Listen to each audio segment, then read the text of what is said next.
I knocked, and my brother received the door. Meanwhile, Kelly was hiding in a corner and taking a video of everything. Once Steven saw me, he called my parents. They were all angry to see me. I went on my knees and tried to beg them, but I got beaten up by my brother instead, on the order of my parents. Kelly recorded everything. I ran away with a broken lip and my whole body sore. I cried all day, and Kelly did her best to comfort me. She swore to take care of me, no matter what it took her. The next day, she positioned her camera, and I told everything to the world. Kelly joined that to the video of my brother beating me while my parents watched and posted it. It wasn't long before it blew up, and everybody began talking about it. Hello there. My name's Anthony, and I have a younger brother, Steven. Steven was born 3 years after me, and I loved him so much. Our parents weren't always home. My dad was always traveling, and my mom owned a big fashion house, so she was hardly ever home on time. I wasn't a big child. At age 14, I looked like I was still 9. While for Steven, he grew so fast and bigger than his age. So when he was 10 and I was 13, it seemed like I was the younger brother. At school, I didn't have any friends. I always topped my class, so my classmates hated and envied me, which led to all of them refusing to associate with me. That left me with just my brother to be with. Unfortunately, as time passed, Steven preferred to be with his friends. Although I felt lonely, I didn't fault him. It was his life, and he deserved to be happy. I always waited at the gate for Steven, so we went home together. For a whole month, Steven didn't go home with me. Instead, he would go with his friends, who were all bigger than me. But that didn't stop me from waiting, just in case he wanted to go with me any day. One day, I saw Steven and his friends approaching me. I was quite confused, wondering if they wanted me to join them in going home together. However, when they got to me, I received the shock of my life when Steven suddenly pushed me. The push was hard, and I wasn't strong, so I fell to the floor. They burst out laughing, confusing me even more. I asked Steven why he did that, and I got a slap as a response. By now, most of the students' attention was on us. I told you all he's weak. You don't have to be scared about doing anything to him. He's my elder, but he's as weak as a toddler. People laughed at that, making me feel so embarrassed. I had no idea why Steven was suddenly acting that way toward me. He didn't speak to me that morning before we left for school, but I didn't ask because I thought he was just in a bad mood. Now, after the sudden attack, I felt like I'd offended him without knowing. I helped myself up, even though my butt and cheeks were hurting. I wanted to speak, but I didn't want any more attacks. So I simply lowered my gaze and walked away from them. I could hear everyone's mocking laughter as I went farther away from them, but I didn't dare look back. My eyes were filled with tears, and all I wanted to do was get home and confront Steven when he got home. When he was finally home, I stood in front of him, trying hard to look intimidating. Why did you embarrass me like that for nothing? Do you realize that I'm your elder brother and not a junior student? I'm 3 years older than you, Steven. Well, shockingly, he burst out laughing. At first, I was so angry to see him laughing foolishly, but my anger slowly turned to fear when he grabbed my neck and pulled me closer to himself. If you ever say it to anyone's ear, I'll kill you. What makes you think you're older? Guess what? I've told everyone that I'm older, and our parents are only lying about your age because you lost your memory. You must be joking! There's more. They also think you're adopted. I couldn't believe my ears. He pushed me, and for the second time that day, I fell on my butt. All I could think was why he was doing that to me. All I'd ever done was love him as a brother and take care of him in any way possible. Why was he suddenly being mean to me? I stood up and went to his room to know what I did to him, and when I asked him, the reply I got shocked me to my bones. Mom loves me more than you. She told me she wishes to give me her fashion house when I'm older, but you're in the way because you're older. I'm going to prove to them that you're nothing but a weakling, an undeserving and worthless weakling. I couldn't believe my ears. Firstly, I loved fashion, so I'd always imagined joining my mom in the fashion world someday. So hearing about her not liking the fact that I was older than Steven broke me. I simply turned and walked out of his room. I tried to figure out what I did wrong, but I couldn't lay my finger on anything. I decided to wait for my mom to get home. After all, Steven could have just made that up to make me even angrier. I waited until almost midnight before my mom arrived. After she had her bath and drank her night tea, I went up to her room to speak to her. Surprisingly, I met Stephen there already. Nevertheless, I spoke my mind out.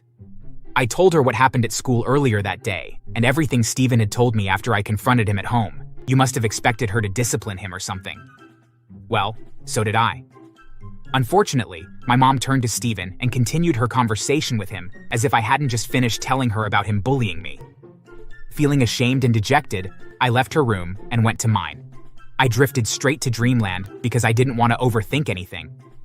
Well, from then on, Stephen continued to bully me. At school, his classmates also mocked me and sometimes beat me up because they knew I wouldn't do anything. They also hated me because they thought I was a liar for pretending to be older than Stephen. I endured all of the humiliation and mistreatments from both Stephen, his friends, and my mom for 3 whole years.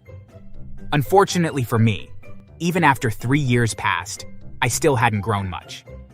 Stephen had grown into a teenager, and a very handsome one. He had all the girls gushing over him and enjoyed the pleasure it brought him.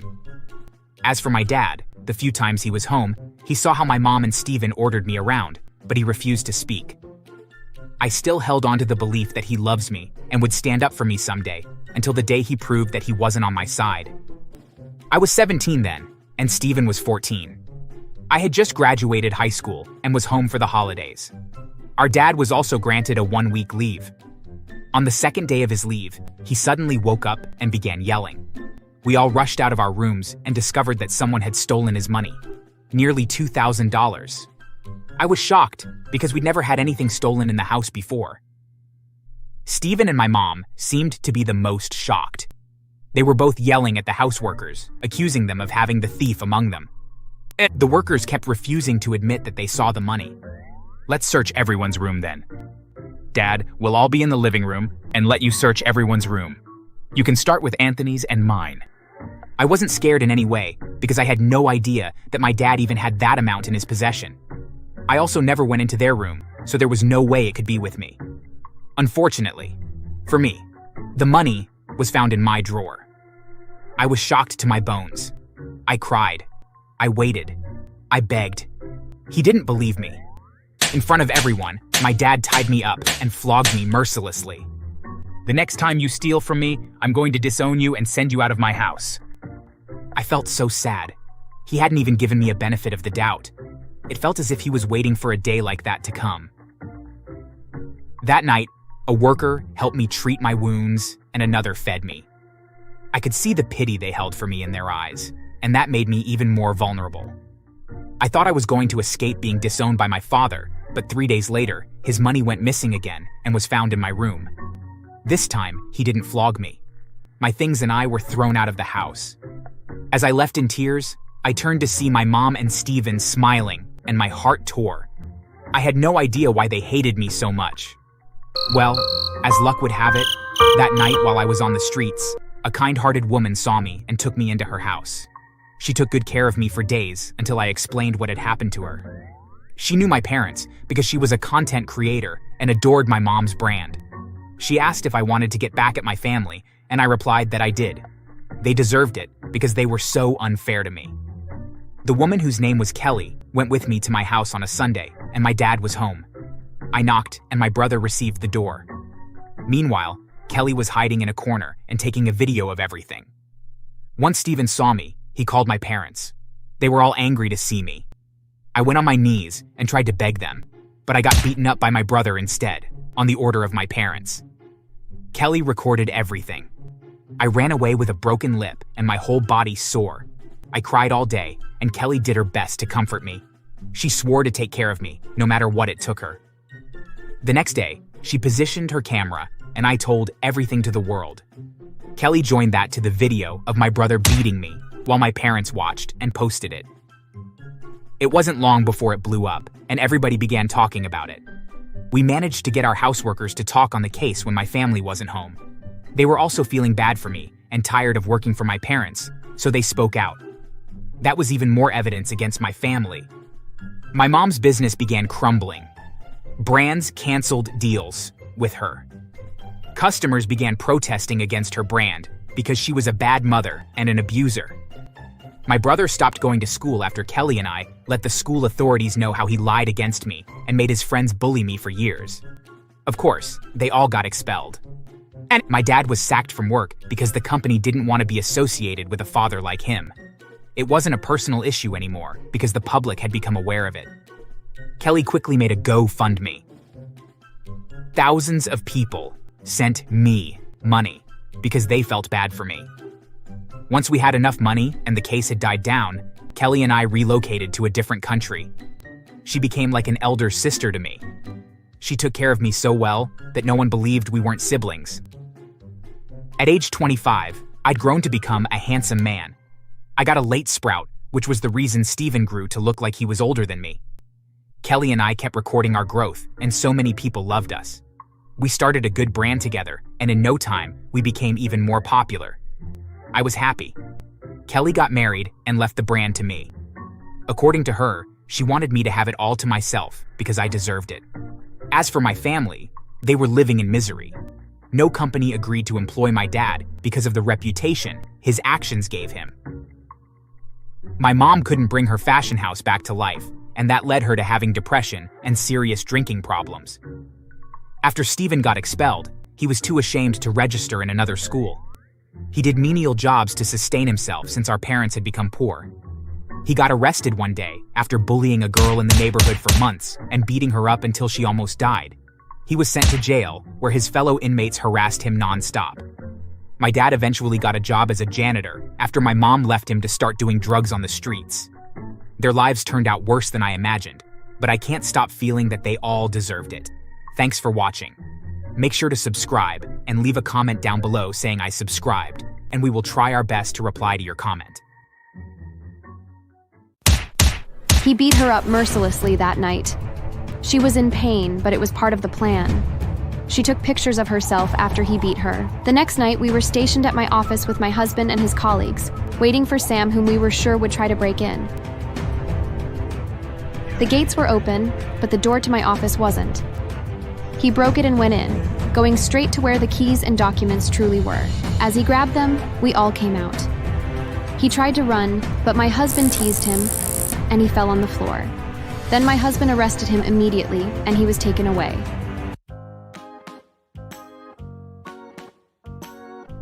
Hi, my name is Anna. My younger brother, Sam, was born 4 years after I was born. Right from when he started walking, it was already obvious how stubborn he was. He would touch things he was warned not to touch. He caused trouble by breaking plates around and pushing the pieces under the table. One day my dad had gone into the kitchen to grab a glass of water, but he got pierced by one of the pieces of broken plate. However, rather than discipline him, our dad spoiled him. When he was told he broke the plate, he went silent and didn't apologize. That aside, our home wasn't filled with love. Just my mom seemed to bring all the love in. Even though my dad favored my little brother in some way, he didn't care much about me. He had a great job that I learned fetched him quite enough money, but he barely gave us allowances. While my mom was away, he would often bring strange ladies to the house and make us promise to never tell our mom about it. It was hard keeping a secret from her, but we had no choice to. Our dad had threatened to send us out of his house if we ever told her. When I was around 12 years of age, I heard him quarreling with my mom. Apparently, Sam had told my mom about our dad's behaviors whenever she wasn't home, and that made my mom pissed. From what I got out of their argument, my mom wasn't surprised about it. Instead, she was disappointed that he was doing it in front of his young children. That fight led to him leaving the house that night. You're being bold with me, right? Let me see how you manage with the kids and yourself while I'm away. No matter how much we begged him, his decision was already finalized. He left the house and took with him his money, cars, and a few other things. Our mom was left stranded. Her job as a teacher could barely even feed her. It was a tough period for us, trying to adjust to the life our dad had subjected us to. A few weeks later, Sam and I overheard our mom crying on the phone. It's not even been 2 months and he's already with another woman. He also bought a new car. Meanwhile, his children and I are suffering. I think the person managed to calm her after a few minutes as she stopped crying. Dad's quite lucky with women. How could he get someone else in less than a month? I was truly surprised hearing his comment. Was that all he cared about? I stormed to my room in anger, ignoring his voice as he continuously yelled out my name. Luckily, our mom got a better job at a huge company, and things began to change for us. With just us and our brother, I began to wonder how best we could train Sam so he doesn't end up like our father. I told my mom about it, but she shrugged it off, saying nothing of that sort would happen. By the time we were both getting closer to adulthood, our mom had tried to start a delivery business that had become very popular. Meanwhile, Sam was growing worse each day. He would bring in different young girls every day while our mom was away. I'd tried my best to teach him like a father would, even though I'm a woman. However, it seemed as though I didn't try enough. He got worse each passing day. Different ladies would visit our home, complaining about Sam cheating on them with their friends, sisters, or strangers. Most times, the girls ended up fighting with each other, often leading to injuries. It was quite a tough period while he was growing up. Worst of all, he was extremely strong-headed and would never listen to a word I said. My mom developed high blood pressure from always having to worry about him. She also wanted him to stop, but there wasn't anything much she could do. Around the time he was age 28, he suddenly brought home a lady, Kate, and said he wanted to get married to her. She looked so beautiful, kind, and respectful. It made me scared for her. She appeared like a loyal lady, but I knew Sam wasn't loyal in any way. I excused myself and asked Sam to follow me. He reluctantly did. If you're going to put her through pains from your promiscuous attitude, don't get married to her. And how's that any business of yours? I didn't bring her here for your stupid advice, okay? I knew that would be his reaction. I knew I couldn't tell her about his attitude as that would make him vexed. But thinking back now, I think I should have warned her. They got married a year after I did. Barely 2 months into their marriage, Kate came crying to me, her face all bruised and swollen. Sam had beat her up after she demanded to know the reason he was always out until late into the night. According to her, his job didn't require him to stay out later than 5 p.m., but he was always home after midnight. Sometimes I see lipstick stains on his shirt. Also, I perceive female cologne on him. I'm tired. It was sad to see her crying so much over Sam's silly attitude. I gave her false hopes by convincing her that my brother would never cheat on her, and there might be a lady trying hard to turn his eyes to her. If not, Sam isn't like that. I shouldn't have lied to her, but I also couldn't reveal my brother's true self to her. I promised her that I was going to speak to him and convinced her that he'll change. Afterward, I took her to a hospital and had the doctor treat her wounds. I called my brother that night to talk to him about what Kate had told me, but he flared up. I've told you countless times to get your eyes out of my marriage. I'm going to deal with you seriously if you don't, regardless of the bloodline we share. He hung up afterward. I was fed up. I knew Sam would never listen, but I didn't want him to continue hurting the poor lady who did nothing but love him. The next day, Kate showed up at my place, all bruised and in even worse pain than the previous day. Sam had hit her for coming to report his behavior to me. Kate was convinced that he was cheating on her. She told me she was going to find the woman who was making her husband mistreat her. But I knew within myself that it wasn't just a woman. Sam probably had over 3 women he was cheating on Kate with. I knew she would get even more hurt if she realizes that it wasn't just one woman, and he's been an irresponsible man since way back. My husband was a cop. While Kate was crying in my living room, he walked in. I was surprised to see him, as I'd thought he wouldn't be home until the next day. "Who's this?" he asked. I explained who Kate was and what was going on, still excluding the part of my brother's true character. My husband told her it was a crime to hit her to that extent, and encouraged her to report him to the police. I was scared of what would happen if they did that. It could worsen his bad attitude toward Kate. I tried to stop them, but my husband was against it. If he's punished for his actions, he'd forget about that woman he's cheating with and learn how to love his wife properly. I wanted to tell them it wasn't just one woman, but I couldn't. Anyway, that night, my husband with 2 of his men, Kate and I went over to his house.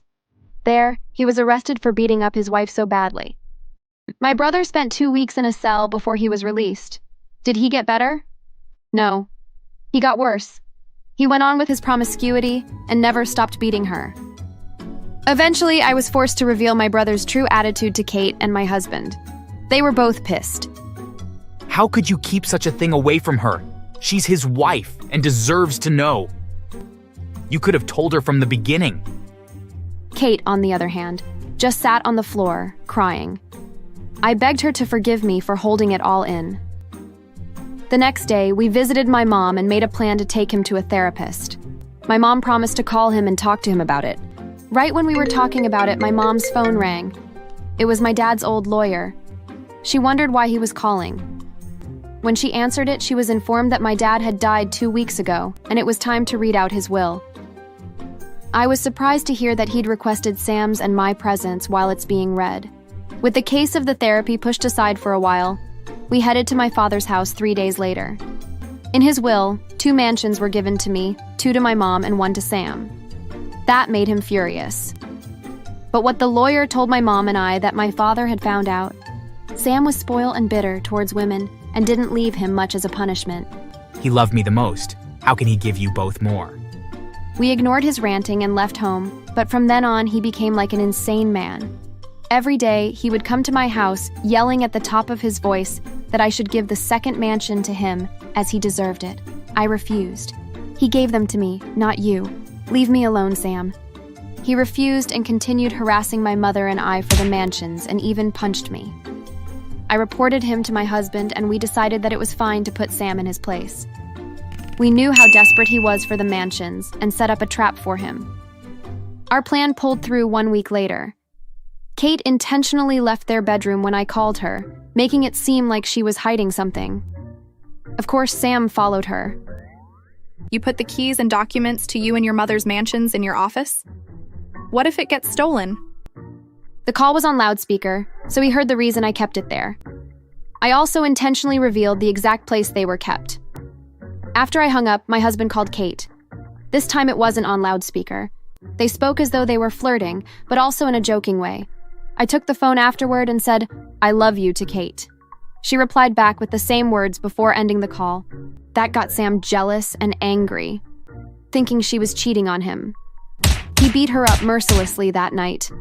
She was in pain, but it was part of the plan. She took pictures of herself after he beat her. The next night, we were stationed at my office with my husband and his colleagues, waiting for Sam, whom we were sure would try to break in. The gates were open, but the door to my office wasn't. He broke it and went in, going straight to where the keys and documents truly were. As he grabbed them, we all came out. He tried to run, but my husband teased him, and he fell on the floor. Then my husband arrested him immediately, and he was taken away. He was charged to court for abusing his wife, breaking into my office, and stealing important properties. All those left him with a 5-year jail term. My mom felt bad, but he needed to be taught a lesson. Kate got a divorce from him while he was still in jail. She remarried to a better man in my brother's 3rd year of serving. Of course, she maintained a close relationship with my family. She also got custody of his mansion and half of the little money he had in his bank as settlement and compensation for his mistreatment. It's been 4 years already, and I've birthed my first son. Kate was pregnant with her first child with her new husband. My mom has relocated to another country to spend her remaining years. Sam is left alone in jail without visits from anyone. He sent countless apology letters, but we never replied to any. He would come out to another hard time being homeless, jobless, and without money. Serves him right, doesn't it?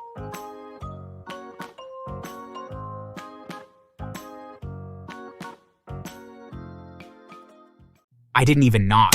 I just kicked in the door. Inside was a large man that was sitting in my brother's wheelchair, and my brother was tied up on the bed. "Paulo, help me, he's kidnapped me!" In that moment, I was sent back to when we were kids and fighting bullies, and I lost it. I ran at the man, and even though he was bigger than me, I punched him over and over again, and dodged when he tried to punch me back. It was like a scene from an action movie. I just kept going until the man finally fell over unconscious. I then untied my brother and helped him into his chair, and then called the police.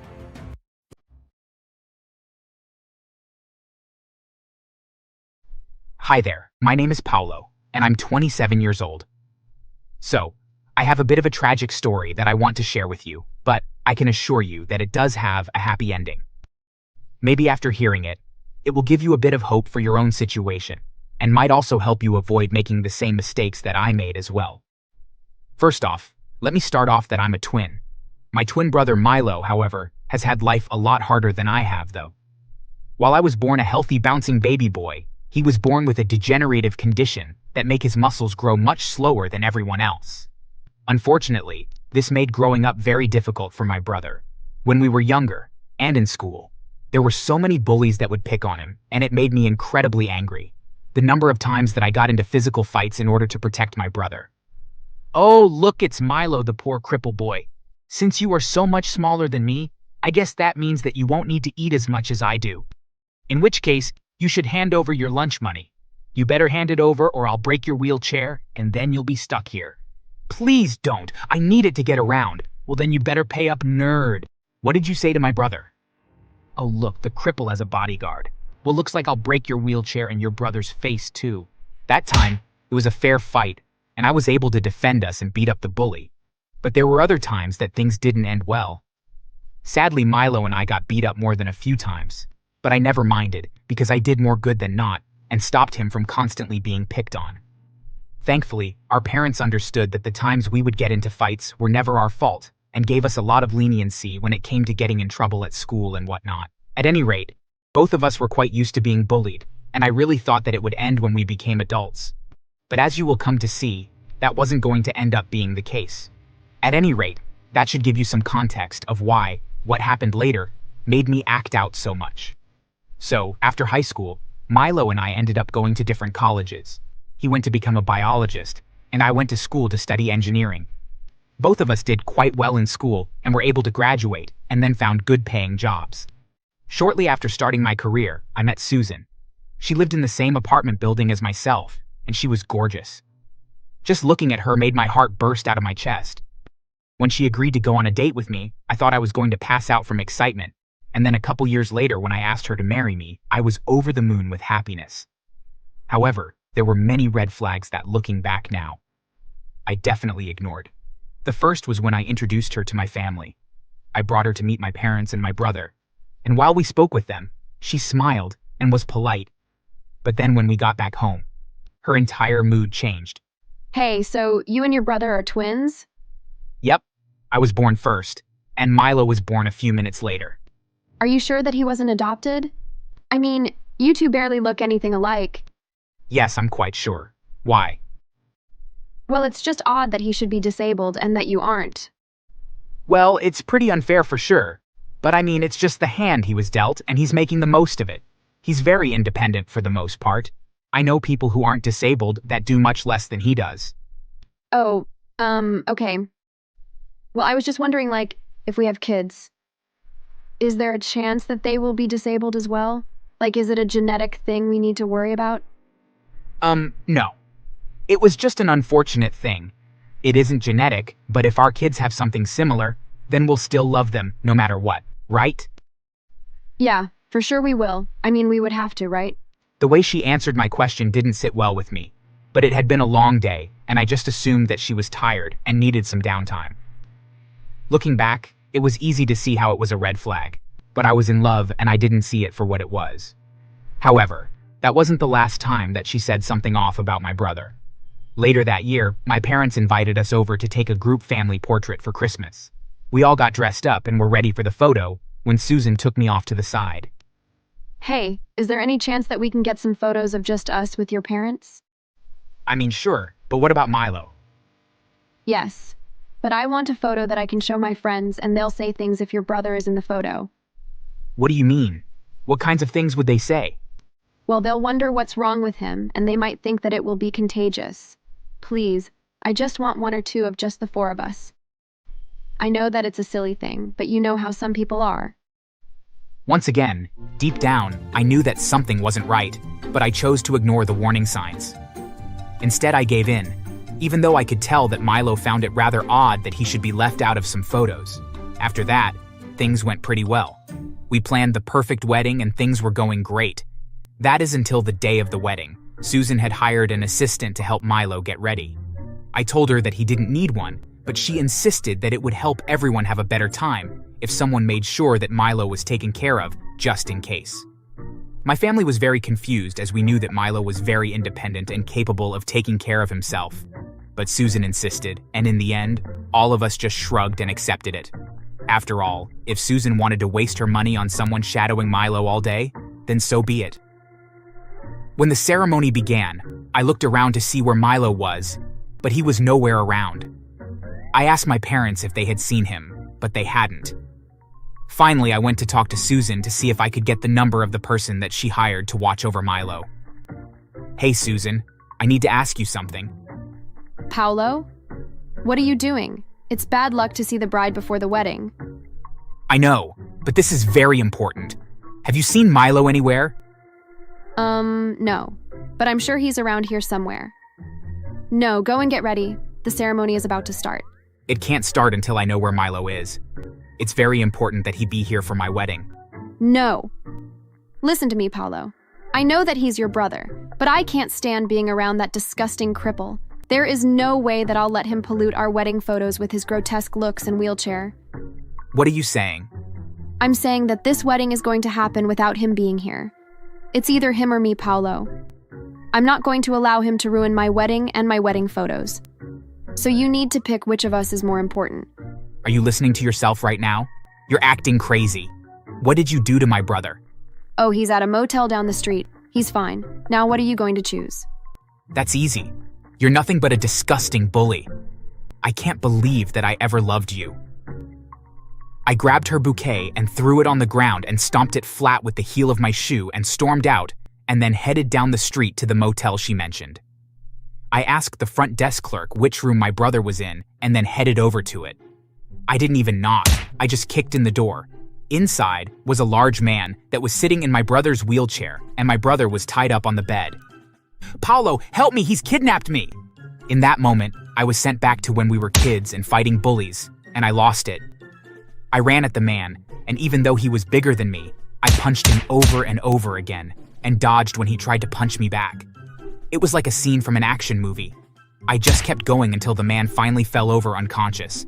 I then untied my brother and helped him into his chair, and then called the police. They showed up within a few minutes and arrested the man and charged him with kidnapping. I would be lying if I said I wasn't happy when the police were a bit brutal with him and threw him into the squad car. Later that day, the police showed up at Susan's house and threw her in jail as well. It must have been a sight to see a bride in her wedding dress sitting in a jail cell. They told me that they had enough evidence to charge her as an accessory to kidnapping and that she was looking at real prison time. After that, I apologized to my brother for ever letting Susan into our lives. He assured me that everything was okay, but I still felt guilty. Susan did end up going to prison for 3 years, while the man she had hired was sentenced to 10 years. However, I blasted her on social media and made it well known why she had hired someone to kidnap my brother. So even when she gets out, she will have a hard time finding work, or really anything. From what I heard, her family has even disowned her for what she had done. It's kind of sad, really, that she lost pretty much everything because she was being stupid. As for me, well, it took some time before I started dating again, but I met someone new recently. She has met my family and made a really good impression with my parents and Milo too. She even asked Milo if she could introduce him to her sister. We have our fingers crossed that it will be a match made in heaven.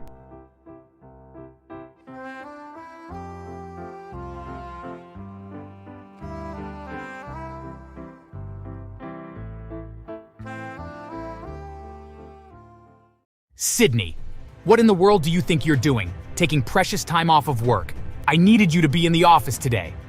At first I tried to ignore him, but as he got closer to us, the louder he became. I had never been so embarrassed in my life. He's starting to foam with spit. He was yelling so hard, some of my younger cousins started recording him with their phones. He didn't care. Mr. Jacobs, I had gotten today off approved by HR months ago. This is my mother's funeral. We're burying her right now. That isn't any excuse for you not to be at work. They don't need you to be here to put your mother in the ground. Clearly, this is just some lame excuse for you to play hooky from work. I've been trying to contact you all day. The owner of the company emailed me, and I need you to write back a response because you know I don't know how to work these stupid computers. But Mr. Jacobs, that's really not my job. Not your job, huh? Well, how about this? You have no job at all now. You're fired. Don't bother coming back to work. Right after college, it was hard for me to find a job. I applied to so many places, but the only place that would hire me was a construction company. They hired me as the CEO's executive assistant. It was a pretty nice job for the first couple of weeks, while the boss was on vacation. Everyone was so friendly, but they kept warning me about how much the office would change when he got back. After about 2 weeks, he came back, and I realized how right they were. Mr. Jacobs was hated by everyone in the office. Not only did he talk down to everyone, but he had crazy mood swings. He was a total diva and completely unpredictable. No one could tell what would be the next thing that would set him off. It made everyone in the office walk on eggshells around him. He was completely mentally unstable. He was known for screaming at people with his face totally red, his spit flying everywhere as he yelled and throwing things at people. I was terrified of him. One of my coworkers told me why the person who had my job before me was fired. Mr. Jacobs keeps a mini fridge in his office to store snacks for himself throughout the day. She stocked his fridge with orange juice instead of apple juice, and he completely lost it. He screamed at her so much that he made her cry, and he fired her on the spot, claiming that she was mentally unfit for the stressful life of the workplace. Most people learn to keep to themselves and only talk to him when they absolutely needed to.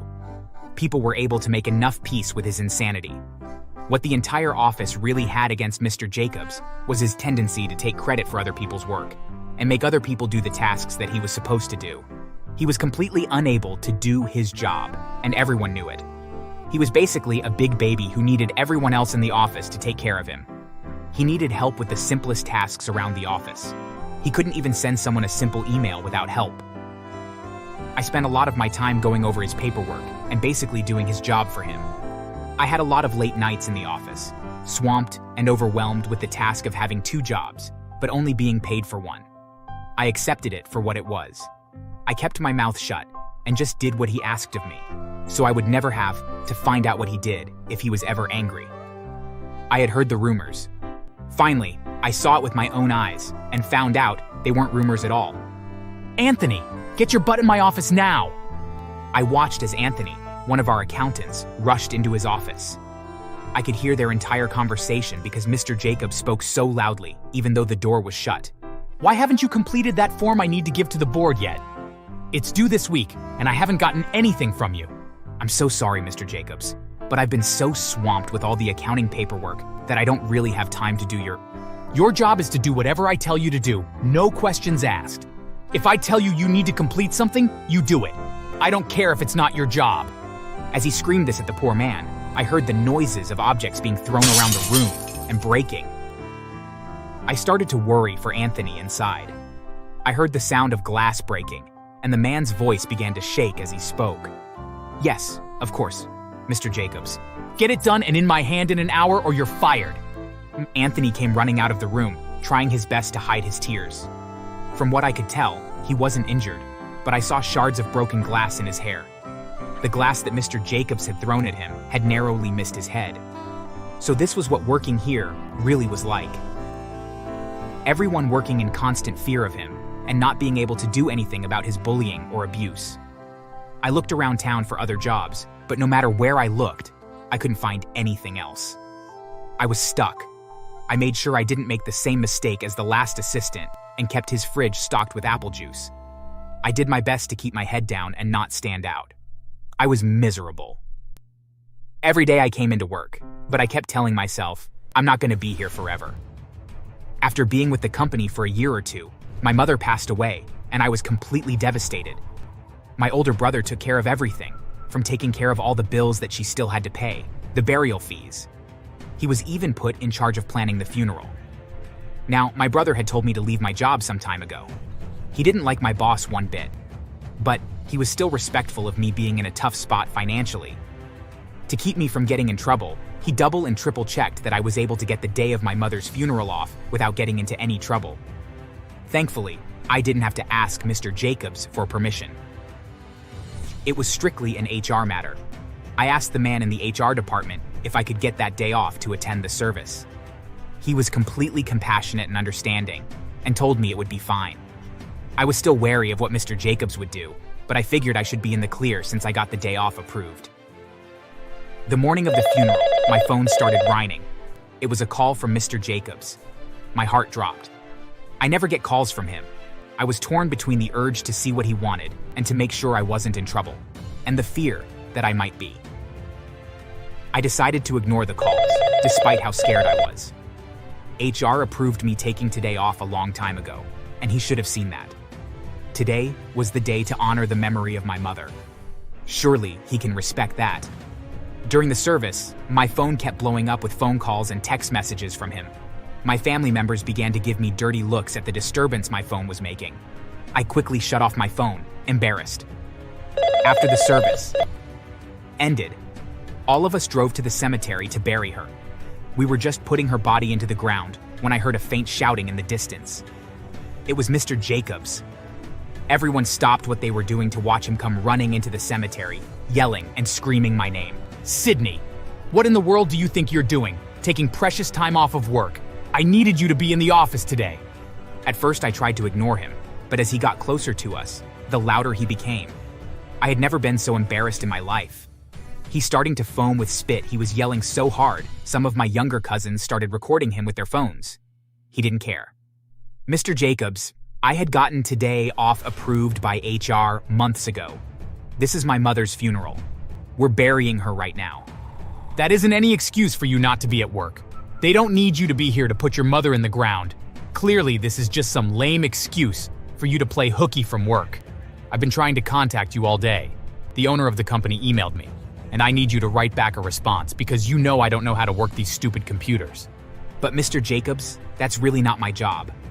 Not your job, huh? Well, how about this? You have no job at all now. You're fired. Don't bother coming back to work. And with that, he stormed off. I was in too much shock over what just happened to be upset over losing my job. I knew that he was crazy, but I didn't realize that he was crazy enough to interrupt a funeral. It was probably a better thing that he fired me anyways. I'm not sure how long longer I would have lasted there. I immediately went on the hunt for another job, and it still wasn't promising. I couldn't find anyone to hire me. It was an absolute disaster.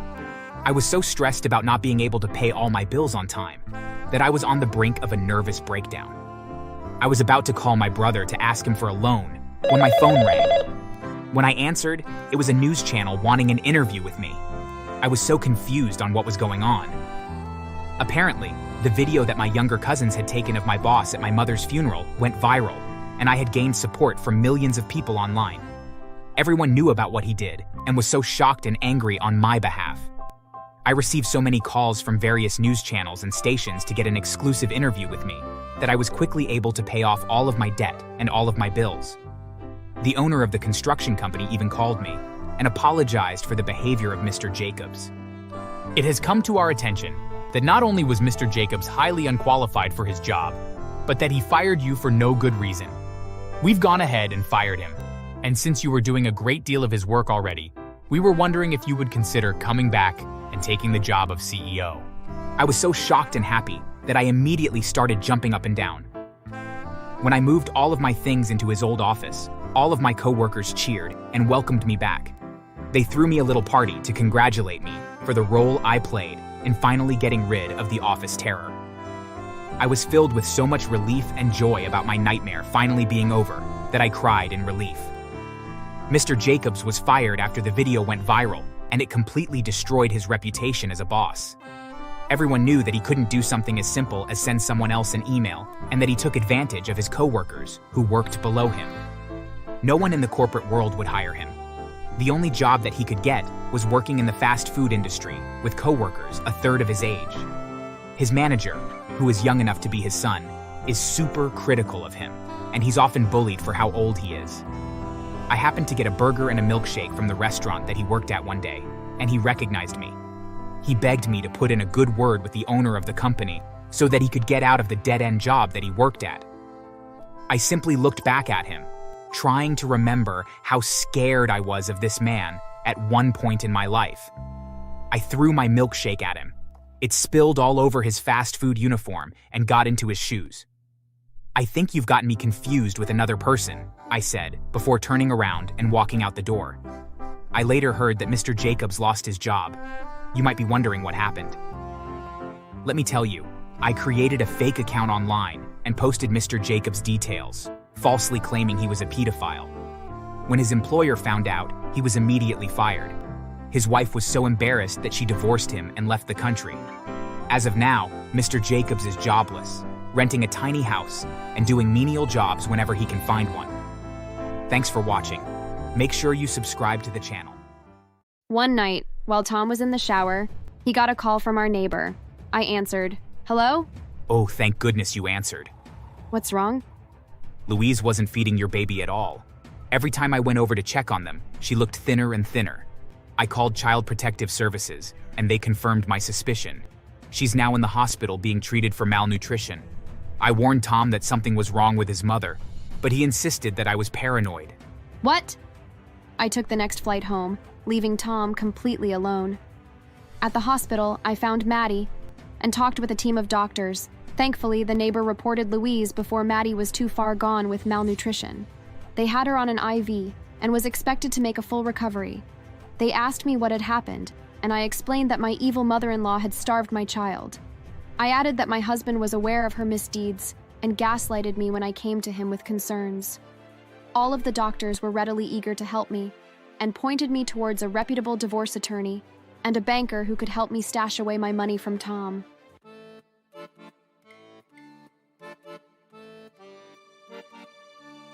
You know how you have doubts about something or someone and you just ignore them? I had my doubts about marrying my husband, Tom. More specifically, I had doubts about Louise, his mother. Tom and Lucy had a very weird relationship where he would do everything she said. It was like she wasn't just his mother, but his wife too. She picked out his clothes, made his bed every day, and cooked for him breakfast, lunch, and dinner. Mind you, Tom is a full-grown man. Tom was embarrassed of how big of a part his mom played in his life and didn't let me meet her until we had been dating for a year. When she met me, Tom explained to her that we were planning on getting married. She was furious and interrogated me like I was a criminal. How often will you be cooking for him? My Tom needs 3 home-cooked meals a day, every day. How often do you wash the bed sheets in your home? I wash Tom's no less than once a week and fold all his laundry with the utmost love that only a mother can give. You also need to be performing your wifely duties to him whenever he requests in order to keep him healthy and bear me my grandchild, who is to be named after me, of course. That's the only reason why I'm allowing him to marry you. Allow him to marry me? Excuse me, but Tom is an adult and doesn't need his mommy to tell him what to do all his life. Not only that, but everything you're saying is so backwards and outdated. What you're describing sounds like a terribly sexist and unbalanced marriage that I would never want to be part of. I talked to Tom about the concerns that I had about his mother, and he totally understood. He explained that since his father walked out on them, he and his mother shared a very strong bond. He promised that it wouldn't be an issue in our marriage, and he would be on his best behavior in protecting me from her, as well as explaining that her behavior was unacceptable. I believed that he loved me enough to try to work it out, and agreed to marry him. After our wedding, Louise became a jealous monster. She was jealous and taking the son away from her. She called us every day of our honeymoon and tried to convince Tom that she was deathly ill and needed him to come back to her house immediately. Luckily, Tom was able to see through his mother's lies. The holidays and family get-togethers became very tense around her as her passive aggressiveness towards me grew. Tom had set boundaries with her and explained that she needed to be kind to me as my mother-in-law. But instead, this just made her more underhanded in her ways of getting back at me. She would take money from my purse, buy me clothes that were too small and call me fat, siphon gas from my car, hide my shoes whenever we'd visit, or only serve food that I was allergic to. Whenever I told Tom about it, he would ask her and she would deny it. Mom, did you put hair in Alexandra's food? Of course not, dear. I was even wearing a hairnet. No one else got any hair in their food. Maybe it was Alexandra's own hair that she found. Her hair seems to be falling out more than mine. My hair isn't gray. Are you sure? I see that you have some already. You age quicker than me, don't you? I tried my best to convince Tom that Louise had it out for me, and that she was purposefully making my life harder, but he defended her. He claimed that she had changed since we got married because she saw how important I was to him. He asked that I do my best to get along with her because she was trying so hard to be amicable with me. I agreed, but kept my distance from her. I demanded that holidays were only celebrated at our house, and I made sure that I was never alone in the same room with her. I begged Tom for us to move to a different state. He agreed. That seemed to help for a while. Life was amazing. Without Louise living so close by, Tom only talked to her on the phone. No more random visits or passive-aggressive bullying. After about 4 years of us being married, we had a baby girl. We named her Madeline, after my grandmother. I remembered that Louise had wanted to have a grandchild, and that she demanded the child be named after her. But I refused to name my daughter after a woman who had treated me so horribly. I begged Tom not to tell his mother about our daughter. "What?" he cried. "How could I not tell my mom that she has a grandchild?" Shortly after Maddie was born, Louise had a mysterious illness that made her want to be close to us. I suspected that she was once again lying to Tom, but I couldn't prove it. Tom, deeply concerned for his mother, asked her to move in with us. I was terrified for me and my daughter. Shortly, after she moved back in with us, Tom became more and more busy with work, and that left the three of us alone a lot. She was up to her usual antics of bullying me in ways she couldn't get caught, but now that Tom wasn't around, she would outright scream at me and Madeline. "How dare you not name your child after me?" she yelled. "After all I've done for the two of you over the years, only I know how to take care of Tom." I would take Madeline and hide in the closet, away from the terrible woman. Every night, Tom would come home and find me in the closet, asleep with Maddie on my chest. He thought we were playing a fun game of hide and seek. After months of this abuse from his mother, I gave him an ultimatum. "Either you kick your mother out or I'm divorcing you." Whoa, whoa, whoa. You know she's sick and needs to be with us so that we can take care of her. "She's not sick. All she does all day is scream at me." It's natural for you to have some tension with her. The three of you have been spending a lot of time together, and you might just be needing a break from being cooped up all day. What do you say the two of us take a vacation? "What about the baby?" My mother can manage to watch her for a couple of days while we're gone. I really didn't want to leave my baby alone with her, but Tom has such a convincing way of talking. He also said since I was so concerned, he would have our neighbor check in on Louise and the baby. I had an absolutely wonderful time on our vacation. We hadn't had a chance to be alone with each other in ages, and I began to remember why I had fallen in love with him in the first place.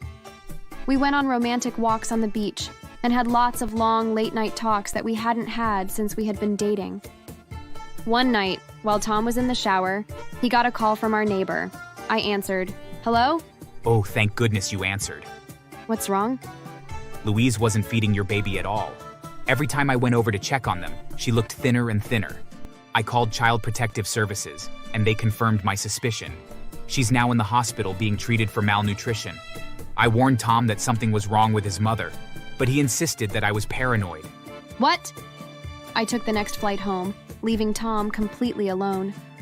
At the hospital, I found Maddie and talked with a team of doctors. Thankfully, the neighbor reported Louise before Maddie was too far gone with malnutrition.